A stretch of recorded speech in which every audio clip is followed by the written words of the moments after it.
என்ன அனந்த இன்னைக்கு வேலைக்கு போலியா? எந்திரிச்ச பாடே காணோம். ஐயோ, என்ன அனந்தா?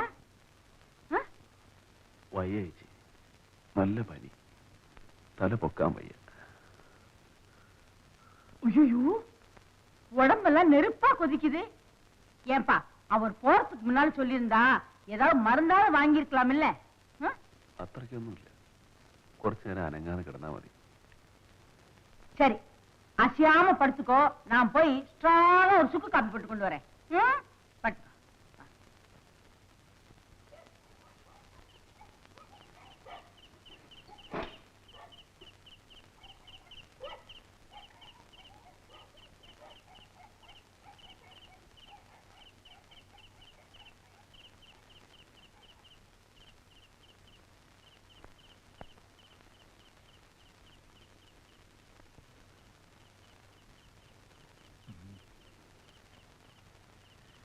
ഈ മരുന്ന് 2 ഔൺസ് കൂടി ചെല്ലട്ടെ, പനി പമ്പ നടക്കും.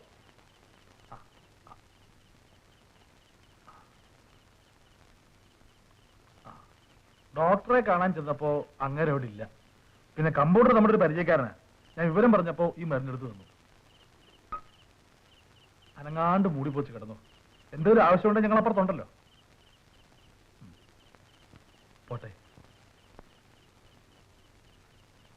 ആ, വർക്ക്ഷോപ്പിലെ അണ്ണാച്ചിയോട് ഞാൻ വിവരം പറഞ്ഞിട്ടുണ്ട്. ഇനി അതിനെക്കുറിച്ചുള്ള വേവലാതി വേണ്ട.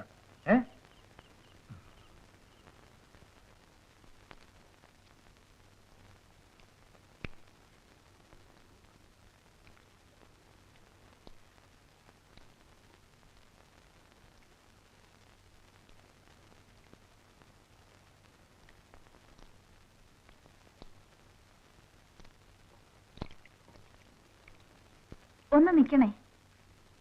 മദ്രാസ് ഓട്ടോമൊബൈൽസ് ജോലി ചെയ്യുന്ന അനന്തന്റെ വീട് എവിടെയാ? இங்க வாங்க.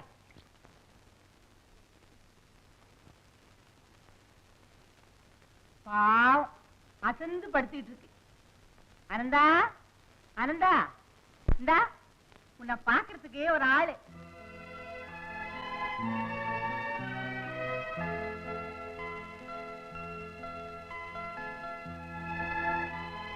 நீங்க பேசிக்கிட்டு இருங்க, எனக்கு நிறைய வேலை இருக்கு. நான் வரேன்.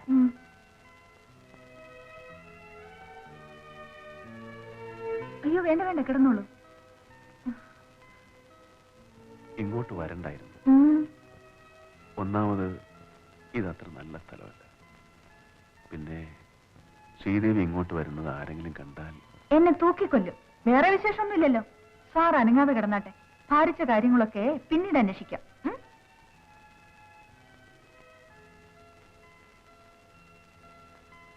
പനി ശരിക്കും വിട്ടിട്ടില്ല. ഞാനൊന്ന് പരിശോധിച്ച് നോക്കട്ടെ. ആ, ഡിഗ്രി കിട്ടിയിട്ടില്ലെങ്കിലും ഞാനൊരു 3/4 ഭാഗം ഡോക്ടറാ.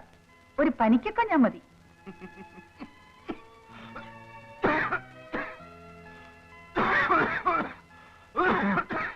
ഈ ചുമ അത്ര ശരിയല്ല. ലങ് ഇൻഫെക്ഷൻ ഉണ്ടോന്നാണ് സംശയം.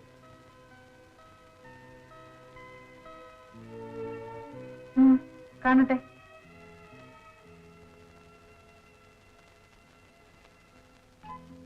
ശ്വാസം വലിച്ചുവിടൂ. അതൊക്കെ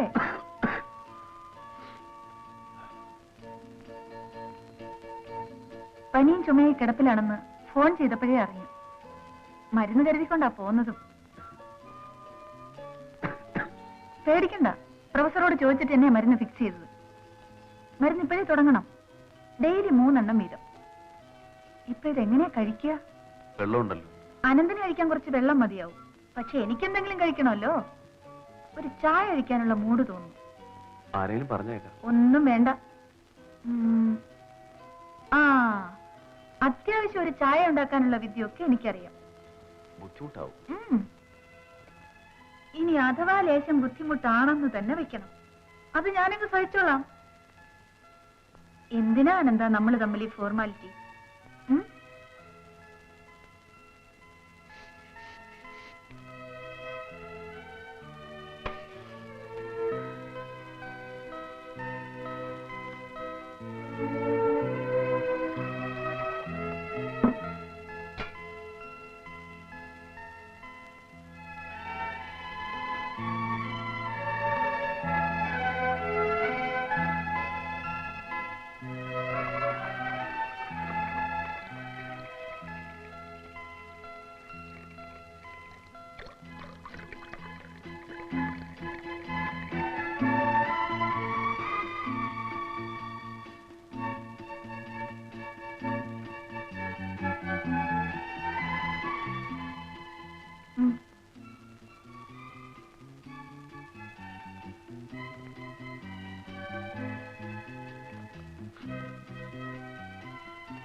ചായ എങ്ങനെയുണ്ട്? നന്നായിട്ടുണ്ട്. ഒന്നുകിൽ അനന്തൻ മുഖസ്തുതി പറയാണ്, അല്ലെങ്കിൽ വായ്ക്ക് രുചിയില്ലാത്തതുകൊണ്ട് തോന്നിയതാണ്. കുടിക്കുന്ന എനിക്കറിയാമല്ലോ പരമ ബോറാണെന്ന്.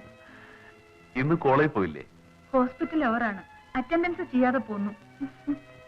എന്നാലും നല്ല ആളാ. കുറെ ദിവസമായി ഒരു വിവരവും കാണാഞ്ഞപ്പോ ഞാൻ കരുതിയത് ജോലി തിരക്കാണെന്നാ. ഇന്ന് രാവിലെ ഒന്ന് എയർപോർട്ടിൽ പോകാൻ അന്വേഷിച്ചപ്പോഴല്ലേ വിവരം അറിഞ്ഞത്. എന്താ എയർപോർട്ടിൽ പോവാൻ? ഓ അതോ, ചേട്ടൻ വരുന്നുണ്ടായിരുന്നു. വരുന്നു എന്ന് പറഞ്ഞാൽ എവിടുന്നോ വന്ന് എവിടേക്കോ പോകുന്നതിനിടയിൽ 1 മണിക്കൂർ ഇവിടെ തങ്ങുന്നു. എയർപോർട്ടിൽ ചെന്നാ കാണാം. എന്നിട്ട് പോയില്ലേ? ഒറ്റയ്ക്ക് എനിക്ക് വയ്യ.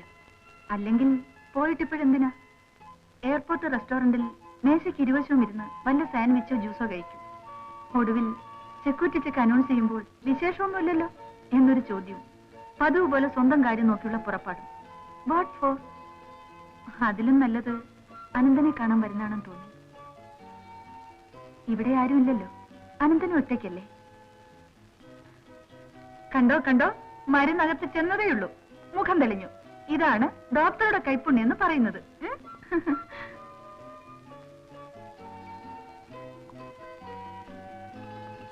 മരുന്ന് മുറയ്ക്ക് കഴിക്കണം, കംപ്ലീറ്റ് റെസ്റ്റ് എടുക്കണം. എല്ലാം മാറിയിട്ട് വീണ്ടും ജോലിക്ക് പോകാവൂ. ഞാൻ പോട്ടെ. ആ, വിശേഷം വല്ലതും ഉണ്ടെങ്കിൽ ഫോൺ ചെയ്യണേ.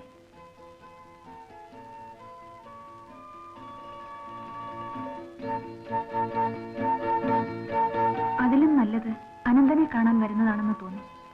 ഇവിടെ ആരുമില്ലല്ലോ, അനന്തനെ ഒറ്റയ്ക്കല്ലേ.